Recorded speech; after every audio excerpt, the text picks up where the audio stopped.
Hello viewers, welcome back to JKB Ministries YouTube channel.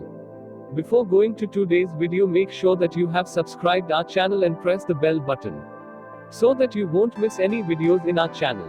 Thank you. அன்பான தேவ பிள்ளைகளே, மகிமையான இயேசு கிறிஸ்துவின் ராஜரீக பெசலையில் திருச்சபை வழங்கும் விடுதலையின் நேரம் இதோ உங்களுக்காக. பிரியமான தேவனுடைய பிள்ளைகளே, ஆண்டவராகிய இயேசு கிறிஸ்துவின் அதி உன்னத நாமத்திலே உங்களை யாவரையும் நான் வாழ்த்துகிறேன். இந்த நேரம் தேவன் தந்த நேரம். இந்த நேரம் மகத்தான நேரம். இந்த நேரம் நம்முடைய கவலைகள் எல்லாம் நீங்கி நமக்கு ஆசீர்வாதத்தை தருகிற உன்னதமான நேரம் என்று சொல்லலாம்.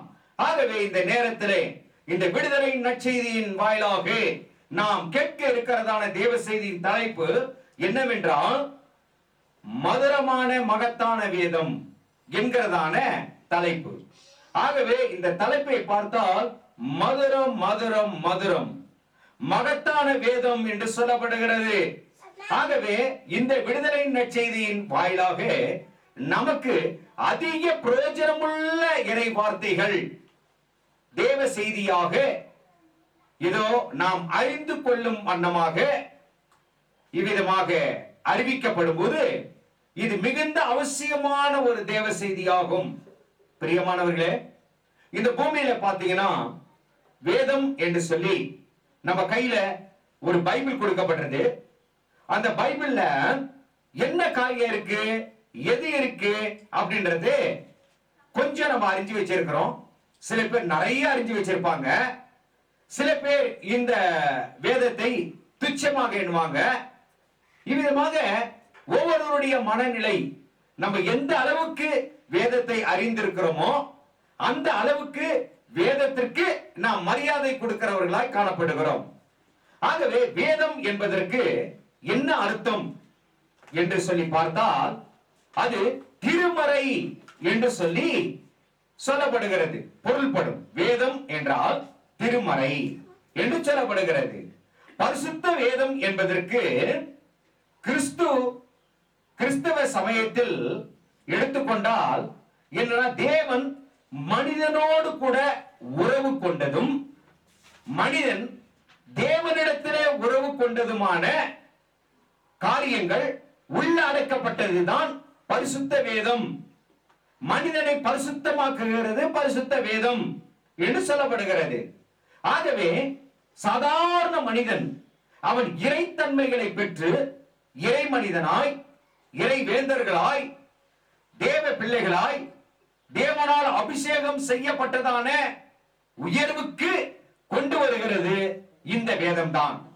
ஆகவே இந்த வேதம் எப்படிப்பட்டதான ஒரு பெயரோடு கூட இருக்கிறது என்று சொன்னால், முதலாவதாக சத்திய வேதம் என்று சொல்லலாம். இரண்டாவதாக திருமறை நூல் என்று சொல்லலாம். மூன்றாவதாக பரிசுத்த வேதம் என்று சொல்லலாம். நான்காவதாக கர்த்தரின் வேதம் என்று சொல்லலாம். இவ்விதமாக பல அர்த்தம் கொள்ளும் நல்ல ஹோலி பைபிள் என்று சொல்லி, பரிசுத்த வேதம் என்று சொல்லி நம்ம இந்த புனித நூலை நாம் மேன்மைப்படுத்தி சொல்லும்படியான காரியம் இருக்கிறது.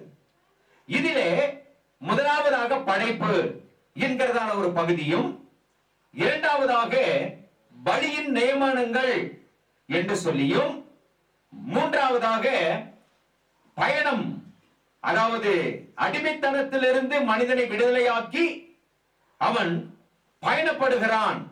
பயணப்படும்போது என்னென்ன காரியங்கள் எல்லாம் ஆண்டவர் அற்புதமாய் கொண்டு வந்தார் என்று சொல்லி பயணம் என்கிறதான மிக சுருக்கமான வார்த்தையிலே உள்ளடக்கப்பட்டிருக்கிறது. அதற்கு பின்னதாக பார்த்தால் அழிக்கப்படுகிறது முதல் உலகம். அந்த முதல் உலகம் அழிக்கப்படும் போது என்னென்ன காரியம் நடந்தது என்று சொல்லி அழிவை குறித்து, உலகத்தினுடைய அழிவு பாவத்தினாலே வருகிறது என்கிறதை வலியுறுத்தி பேசுகிறதான வேதம். ராஜாக்களை ஏற்படுத்துகிறார், தீர்க்கதரிசிகளை ஏற்படுத்துகிறார். இவ்விதமாக ஆலயத்தை கட்டும்படியான ஒரு காலங்கள் நிர்ணயிக்கப்படுகிறது. இதற்கிடையிலே சங்கீதக்காரனை பயன்படுத்தி தாவீது போன்றதான ஆசாப் போன்றதான சங்கீதக்காரர்களை பயன்படுத்தி மேன்மையான இறை வார்த்தைகள் உள்ளடக்கப்படுகிறதா இருக்கிறது. அதோடு மாத்திரமல்ல, தீர்க்கதரிசிகளை பயன்படுத்தி சிறிய தீர்க்கதரிசிகள், பெரிய தீர்க்கதரிசிகள் என்கிறதான ஒரு சப்ஜெக்டும் அவர்கள் மத்தியிலே ஆண்டவர் உரைத்து இவ்விதமாக பாவத்தை குறித்து அவர் கண்டித்து உணர்த்துகிறதான காரியமும் எழுதப்பட்டிருக்கிறது. நியாய பிரமாணங்கள் உள்ளடக்கப்பட்டிருக்கிறது. விதமாக நியாயங்கள், நியாய விதிகள் எல்லாம் எழுதப்பட்டதான காரியம் உள்ளடக்கப்பட்டிருக்கிறது.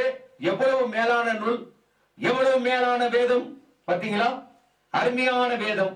அதுக்கப்புறம் பாத்தீங்கன்னா புதிய ஏற்பாட்டிலே சுவிசேஷம் என்கிறதான சுவிசேஷத்திற்குள் இயேசு கிறிஸ்துவை குறித்ததான காரியம். இது பிதாவாகிய தேவன் மனிதனாய் பிறந்து இது நமக்காக செய்ததான இரட்சிப்பின் திட்டம் என்ன? இதுதான் சுவிசேஷம் என்கிறதான அமைப்பிலே எழுதப்பட்டிருக்கிறது. சீடர்களை பயன்படுத்தி தேவன் எழுதுகிறார். அதோடு மாத்திரமல்ல, இவ்விதமாக நிருபங்கள், அடுத்தது பாத்தீங்கன்னா நிருபங்கள் என்று சொல்லி, லெட்டர்ஸ் என்று சொல்லி இவ்விதமாக எழுதுகிறதான காரியம். அதற்கு பின்னதாக ஏறத்தாழ ஒரு முடிவுக்குள்ளாக வரும்போது வெளிப்படுத்தின விசேஷம் என்கிறதான காரியத்துல பரலோக ராஜ்யத்தினுடைய அமைப்புகள், இப்பொழுது நடந்து கொண்டிருக்கிற காரியம், நடக்க இருக்கிற காரியம், இனிமே நடக்க போகிறதான காரியம் என்ன என்பதை துல்லியமாக வெளிப்படுத்தலின் விசேஷமாய் அறிவிக்கப்படுகிறதான காரியம். ஆகவே நீங்கள் எழுதி வைத்திருப்பீர்கள் என்று சொன்னால் இதை உங்களுக்கு மிகவும் பிரயோஜனமுள்ளதாக இருக்கும். ஏறத்தாழ 12 விதமான காரியங்கள் அதிகமாக இருக்கு. அதிலே மிக மிக முக்கியமாக 12 விதமான காரியங்கள் வேதத்திற்குள் பகுதி பகுதியாக உள்ளடக்கப்பட்டதான மகிமையான அம்சங்கள் கொண்டதான பிரதிகள் இதிலே இருக்கிறது. எவ்வளவு பெரிய காரியம் பார்த்தீங்களா? அதோடு மாத்திரமல்ல, இதிலே ஒவ்வொரு புஸ்தகமும் ஆவிக்குரிய அர்த்தங்கள் கொண்டதான காரியத்தை வெளிப்படுத்துகிறது. பார்த்தீங்களா? எந்த பொருளும் சுயமான தோற்றத்தினாலே உண்டானவைகள் அல்ல, எல்லாம் தேவ ஆவியானவராலே மனிதர்களை பயன்படுத்தி இவ்விதமாக எழுதப்பட்டதான காரியம். ஆகவே மனிதன் எழுதினான் இவைகளை என்று சொல்ல முடியுமா? சொல்லவே முடியாது. இது தேவன் தமது ஸ்தானத்திலிருந்து பரலோகத்திலிருந்து உரைக்க இது வேதமாக நம் கையிலே கொடுக்கப்பட்டது. ஆகவே இந்த வேதம் எங்கிருந்து உண்டானது என்றால் மனிதனுடைய கையினாலே எழுதினார்கள். சில பேர் சொல்லுவாங்க வேதம் மனிதனுடைய கையினாலே எழுதப்பட்ட எழுத்து அப்படின்னு சொல்லுவாங்க. அப்படி எல்லாம் கிடையாது. ஆச்சுங்களா? இந்த வேதம் பரலோக ராஜ்யத்திலிருந்து மனிதனுக்காக கொடுக்கப்பட்டதான அருமையான வேதம். ஆகவே பரலோக ராஜ்யத்திலிருந்து கொண்டு வரப்பட்டது என்றால் கொண்டு வந்தவர் யார் என்று பார்க்கும்போது தேவ ஆவியானவர். அந்த ஆவியானவர் தான் சியோனிலிருந்து வேதமும் எருசலேமிலிருந்து சமாதானமும் புறப்பட்டு வரும் என்று வேதத்திலே நாம் வாசிக்கிறோம். ஆகவே சியோனிலிருந்து ஒளிமிக்க வாசஸ்தலத்தில் இருந்து கொடுக்கப்படுகிறதான ஆசீர்வாதம் தான் தேவ ஆவியானவர் கொண்டு வந்து நமக்கு மிகவும் வரப்பிரசாதமாய் இந்த வேதத்தை கொண்டு வந்து ஸ்தாபித்திருக்கிறார். ஆகவே ஆவிக்குரிய அர்த்தங்களும் இறை தியாகமும் பரிசுத்த ஆற்றலை வலியுறுத்தி பேசுகிறதான காரியமும் தேவ இரக்கமும் நாம் நடக்க வேண்டிய பாதை என்ன என்பதையும் வலியுறுத்தி பேசி இறை தன்மைகளை மனிதனுக்குள் புகுத்தி மனிதனும் தேவனுடைய சமூகத்திலே இறை மனிதனாகலாம் என்கிறதான அந்தஸ்தை கொண்டு வருகிறதும் இந்த வேதம். ஆகவே இந்த வேதத்தை படிக்க படிக்க படிக்க படிக்க அவைகள் என்ன செய்கிறது தெரியுமா? ஒவ்வொரு மனிதனுடைய கண்களையும் திறக்கிறதா இருக்கிறது. கர்த்தருடைய வேதம் சுத்தமானது, கர்த்தருடைய வேதம் பரிசுத்தமானது, கர்த்தருடைய வேதம் இதோ தேனிலும் தென் கூட்டிலிருந்து ஒழுகும் மதுரத்துக்கும் ஒப்பா இருக்கிறது. அவை பொன்னிலும் பசு பொன்னிலும் விரும்பப்படத்தக்கது என்று எழுதப்பட்டிருக்கிறது. வாசியுங்கள். சங்கீத புஸ்தகம் 19வது சங்கீதத்திலே பிந்தின பகுதி பார்த்தீங்கன்னா இதைதான் சொல்லப்படுகிறது. கர்த்தருடைய வேதம் குறைவற்றது, அது ஆத்துமாக்களை ஞானியாக்குறதுமாய் இருக்கிறது. கர்த்தருடைய வேதம் நியாயம் உள்ளது, கர்த்தருடைய வேதம் தேனாக உள்ளது, கர்த்தருடைய வேதம் மதுரம் உள்ளது, கர்த்தருடைய வேதம் பொன்னாய் விளம்பப்பட்டது என்று சொல்லப்பட்டிருக்கிறது. ஆனபடியினாலே இப்படிப்பட்ட ஒரு மகிமையான தேவ ஆசீர்வாதம் கொண்ட வார்த்தை அது எவ்வளவு மேன்மையானது, எவ்வளவு ஆச்சரியமானது. அதுதான் என்னன்னா ஒளியாக வந்தது. எப்படி இந்த பூமியில நாம் இருளுள்ள வாசஸ்தலத்திலே குடியிருக்கிறோம். அந்த இருளுள்ள வாசஸ்தலத்திலே குடியிருக்கிறதான வேளையில இப்போ நம்முடைய மனக்கண் திறக்கப்பட்டு நம்முடைய கண்களிலே ஒளி வர வேண்டும், நம்முடைய சிந்தையிலே ஒளி வர வேண்டும். அறிவு என்கிறதான வெளிச்சம், அந்த அறிவு என்கிறதான வெளிச்சம் நம்முடைய சிந்தையிலே வர வேண்டும், நம்முடைய கண்களிலே வர வேண்டும், நம்முடைய கைகளிலே ஒரு நற்கிரியின் வாயிலாக ஒளி வர வேண்டும், நம்முடைய பாதையெல்லாம் ஒளி வீச வேண்டும். பாத்தீங்களா? ஆகவே பாதைக்கு வெளிச்சம் தருகிற வார்த்தை என்று சொல்லப்படுகிறது. இதைதான் சங்கீதம் 119 105 வாசிக்க கேட்கிறோம். கர்த்தருடைய வேதம் நமக்கு எப்படியா இருக்கிறது? வாசித்து பாருங்கள். உம்முடைய வசனம் என் கால்களுக்கு தீபமும் என் பாதைக்கு வெளிச்சமாய் இருக்கிறது. ஆஹா, அருமையான வசனம். உம்முடைய வசனம் என் கால்களுக்கு தீபமும் அது பாதைக்கு வெளிச்சமாய் இருக்கிறது. அதனாலே நான் இருளை கடந்து போகிறேன் என்று சொல்லப்படுகிறது. வேதத்தின் வாயிலாக ஒவ்வொரு மனிதனுடைய பாதையும் வெளிச்சத்திற்குள்ளாக கொண்டு வருகிறது. புண்ணிய வேதங்க, அருமையான வேதங்க. பாத்தீங்களா? நாம் நடக்கும் போது வெளிச்சம் உருவாக வேண்டுமாம். ஆகவே இப்படிப்பட்ட வேதம் என்னவா? ஒவ்வொரு மனிதனுக்கும் மனமகிழ்ச்சியை தருகிற வேதமாம். இதைதான் சங்கீதம் 119 77 வாசிக்கிறோம். வாசியுங்கள் சீக்கிரமாக. Have mercy on me and I will live because I take pleasure in your law. என்ன சொல்லப்படுகிறது? இதோ என் தேவனே, நீர் எங்களுடைய மனமகிழ்ச்சி. ஆகவே மனமகிழ்ச்சியினுடைய வேதம் என்று சொல்லப்படுகிறது. அதோடு மாத்திரமல்ல, இந்த வேதம் சத்திய வேதமாம். சத்தியத்தை போதிக்கிற வேதம்.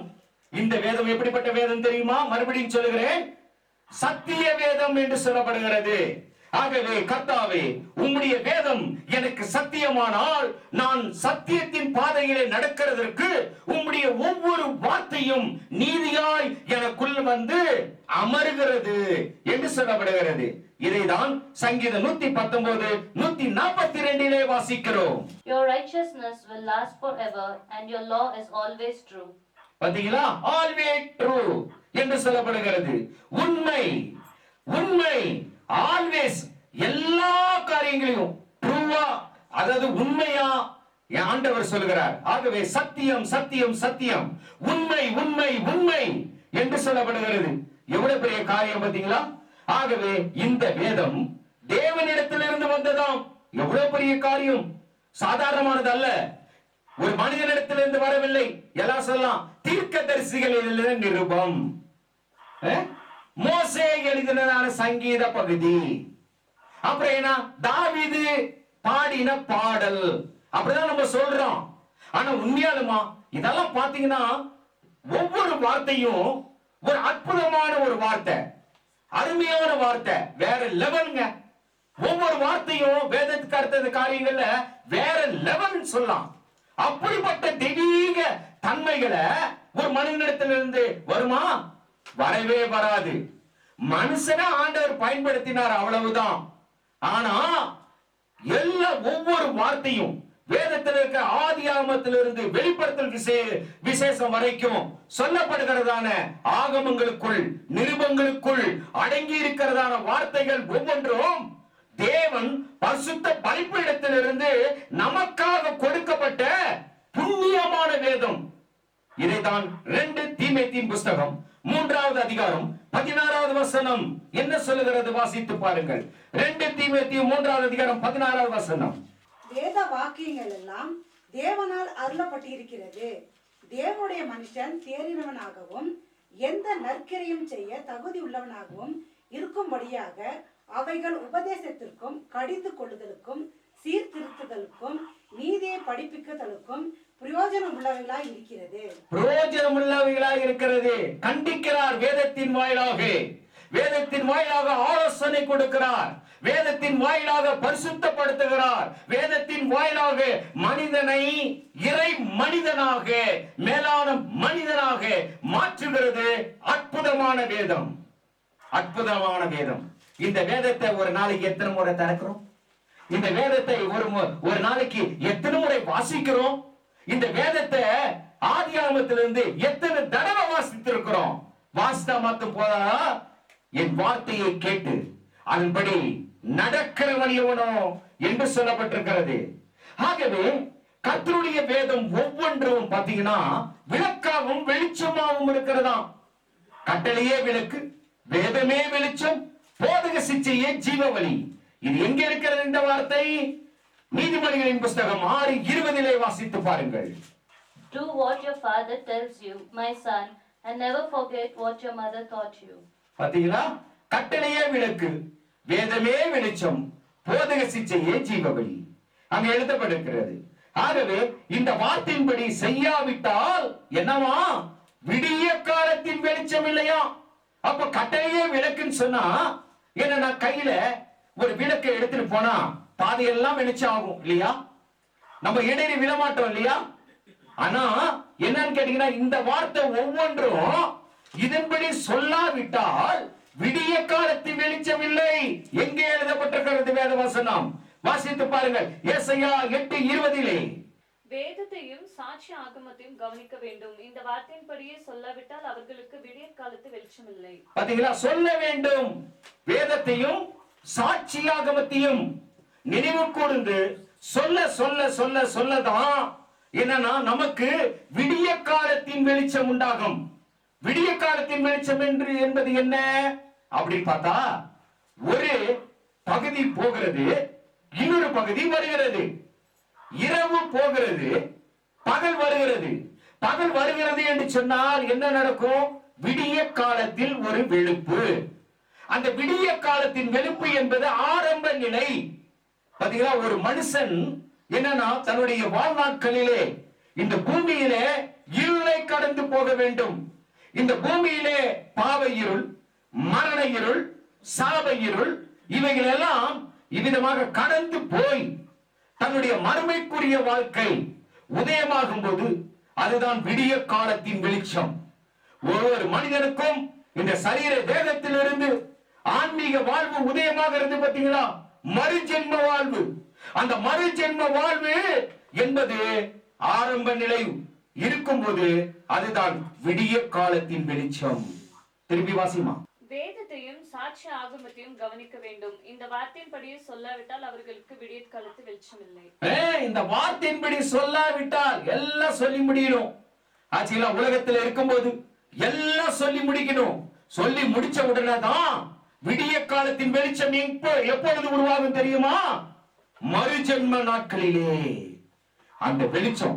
இங்கே எப்படி பிராக்டிஸ் எடுக்கிறோம், இங்கே எப்படி பைபிளை ஹேண்ட்லிங் பண்றோம், இங்கே எப்படி பைபிள்ல லேர்ன் பண்ணிக்கிறோம், இங்கே எப்படி பைபிள்ல இவ்விதமாக பழக்கப்பட்டு அதன்படி நம்முடைய வாழ்க்கை அமையும் என்று சொன்னால் மறுஜென்ம வாழ்வு ஒளிமிக்க வாழ்வாய், பிரகாசமிக்க வாழ்வாய் மாறுங்க. அப்போ ஒரு மனிதனை முழுக்க முழுக்க ஆவிக்குரிய ரீதியில பார்த்தா இந்த பாருங்க, இந்த பைபிள்ல துச்சமா எண்ணலாம். ஆச்சுங்களா? இந்த பைபிள் வார்த்தைகள் எல்லாம் பேப்பர்னால உண்டானது, எழுத்தின் மையினாலே உண்டானது அப்படின்னு சொல்லி துச்சமா நினைச்சு என்னன்னா சில பேர் அப்படியே தூசி படிம்படியா வச்சிடறாங்க. சில பேர் காலுக்கு கீழே போட்டு மிதிச்சிடுறாங்க. சில பேரு துச்சமா இதை கிழிச்சும் வைக்கிறாங்க. சில பேர் பராமரிக்கத்தக்கதான ஒரு ஒழுங்கான முறையும் இல்லாதபடிக்கு இங்கும் அங்குமாக கிடக்கும். ஆச்சுங்களா? எது எப்படி இருந்தாலும், யார் என்ன நினைச்சாலும், ஆண்டவர் என்ன தெரியுமா நினைக்கிறார்? அருமையானவர் என்ன தெரியுமா நினைக்கிறாரு? மேலானவர் என்ன தெரியுமா நினைக்கிறாரு? உங்களையும் என்னையும் எப்படியாக மாற்றுகிறார் தெரியுமா? ஆவிக்குரிய விதத்துல நம்ம எல்லாரையும் ஒரு சிறந்த பைபிளா, நம்ம எல்லாரையும் நடமாடுகிற வேதமாகவே மாற்றுகிறாராம். இதுதான் ஆவிக்குரிய வருத்தம். ஆவிக்குரிய என்னன்னா ஆவிக்குரிய அர்த்தம் என்று சொல்லப்படுகிறது. இந்த ஆவிக்குரிய அர்த்தத்திலே பார்க்கும்போது வேதம் தெள்ள தெளிவாய் சொல்லப்படுகிறது. 2 கொரிந்தியரின் புஸ்தகம் 3வது அதிகாரம் 3வது வசனம் வாசித்து பாருங்கள். 2 கொரிந்தியர் 3:3. It is clear that Christ himself wrote this letter and sent it by us. It is written not with ink, but with the Spirit of the living God, and not on stone tablets, but on human hearts. எத்தனை மகிமையான வார்த்தை, அருமையான வார்த்தை. ஆகவே தான் ஒரு பக்தன் சொல்லும்போது, வானத்தை தாளாக்கி பூமியில இருக்கிறதான மரங்களை பேனாவாக்கி, மறுபடியும் சொல்றேன், வானத்தை தாளாக்கி பூமியில இருக்கிறதான மரங்களை எல்லாம் பேனாவாக்கி, சமுத்திரத்தில் இருக்கிறதான எல்லா ஜலங்களையும் மையாக்கினாலும் தேவனுடைய அற்புதத்தையும் அதிசயத்தையும் மகத்தான நல் ஈவுகளையும் எழுதி வைக்கவே முடியாது, எழுதி வைக்கவே முடியாது என்று சொல்லுகிறார். எவ்வளவு மேலான காரியம் பார்த்தீங்களா? எவ்வளவு ஆச்சரியமான காரியம் பார்த்தீங்களா? பிரியமான தேவனுடைய பிள்ளைகளே, ஆவிக்குரிய ரீதியிலே பார்க்கும்போது மதுரமான வேதம் எது? மகத்துவமான வேதம் எது? தெல்ல தெளிவான நீதிக்குரிய சத்திய வேதம் எது என்றால் நீங்களும் நானும். இதைதான் ஆவிக்குரிய வகையிலே தேவன் அருமையாக நம்முடைய இதயமாகிய சதையை, இதயமாகிய அந்த சதையிலே தேவனாய் கர்த்தர் அழகாய் எழுதி வைக்கிறார். இவைகள் யாவும் இந்த பூமியிலே நாம் நம்மையே கர்த்தருடைய வேதமாக மாற்றிவிட்டோம் என்று சொன்னால் பின்னதாக நாமே நிருபமாய் இருக்கிறோம். மற்றவங்களுக்கு நாங்க தான் பைபிள், மற்றவங்களுக்கு நாங்க தான் வேதம். வேதத்தில் என்ன சொல்லப்படுகிறது? சமாதானம் சொல்லப்படுகிறது. வேதத்தில் என்ன சொல்லப்படுகிறது? அறிவு சொல்லப்படுகிறது. வேதத்திலே அறிவு சொல்லப்படுகிறது. வேதத்திலே இதோ சத்தியத்தை உபதேசிக்கிற வார்த்தைகள் சொல்லப்படுகிறது. வேதத்திலே அனல் மூட்டும் அக்னிமயமான வார்த்தைகள் சொல்லப்படுகிறது. வேதத்திலே புத்திமதிகள், நான் உனக்கு போதித்து நீ நடக்க வேண்டிய வழிகளை காண்பிப்பேன், உன் மேல் என் கண்ணை வைத்து உனக்கு ஆலோசனை சொல்லுவேன். ஆகவே முழுக்க முழுக்க ஒரு மனிதன் வேதமாக மாறினால் இந்த காரியம் பக்கத்தில் இருக்கவங்களுக்கெல்லாம் போதனையாய் போதிப்பான். இது தாங்க ஆண்டவர் விரும்புகிறார். அதைத்தான் தேவன் பரலோக ராஜ்யத்தில் இருந்து அவர் வந்து சியோனில் இருந்து வந்து நான் உலகத்திற்கு வெளிச்சமாய் இருக்கிறேன் என்று சொல்லி அவர் கடந்து வந்து அவர் போதித்தார். ஆகவே வானமும் பூமியும் ஒளிந்து போகும், அது லகுவாய் இருக்கும். ஆனால் தேவனுடைய நியாயப்பிரமாணமோ தேவனுடைய கட்டளைகளோ ஆண்டவராலே கொண்டு வரப்பட்டதான சுவிசேஷ வார்த்தைகளோ தீர்க்க தரிசனமோ ஒன்றும் அழியாது. அதை நிறைவேற்றினவர் உன்னதமான தேவகுமாரன், முழுமைப்படுத்தினவர் உன்னதமான தேவன். அவர் நடமாடுகிற வேதமாய் மாறினார். யாருக்கெல்லாம் தெரியுமா? வேதபாரகர்கள் மத்தியிலே, இதோ இஸ்ரவேல் ஜனங்களின் மத்தியிலே, பரிசேயர் கூட்டத்தாரின் மத்தியிலே, எங்கள் மத்தியிலே, சபையின் மத்தியிலே சிறந்த வேதமாய், ஆட்டுக்குட்டியானவருடைய வேதமாய், புஸ்தகமாய் நமக்கு அவரையே மாற்றிவிட்டார். எப்படிப்பட்ட காரியம்!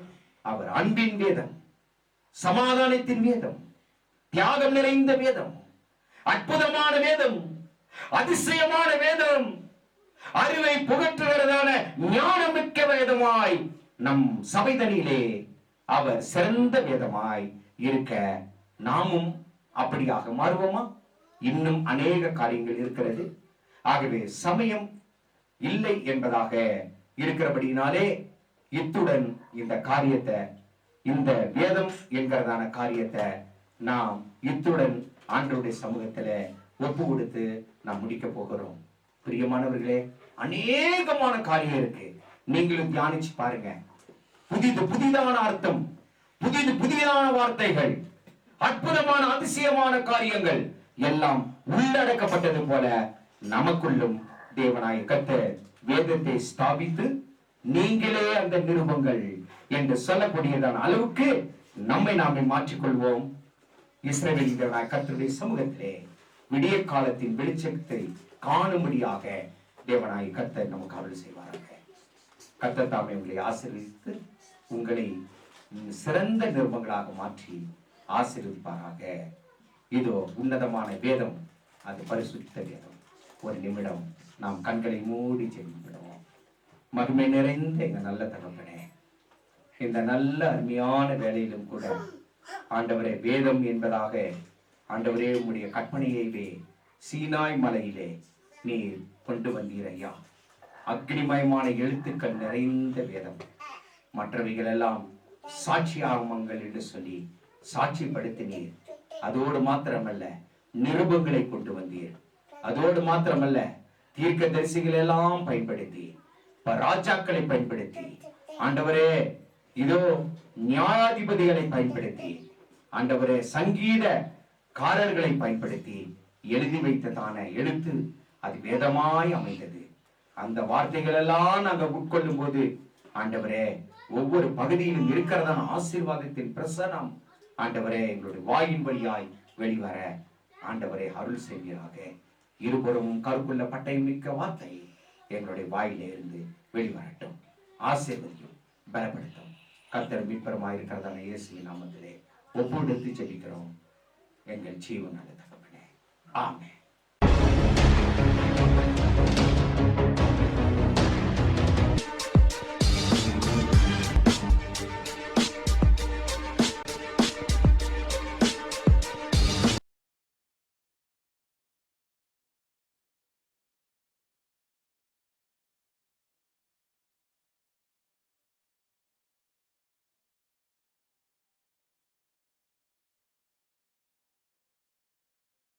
பிரியமான தேவ பிள்ளைகளே, இப்பொழுது கேட்டதான விடுதலையின் நற்செய்தி உங்களுக்கு அதிக பிரயோஜனமாக இருந்தது என விசுவாசிக்கிறோம்.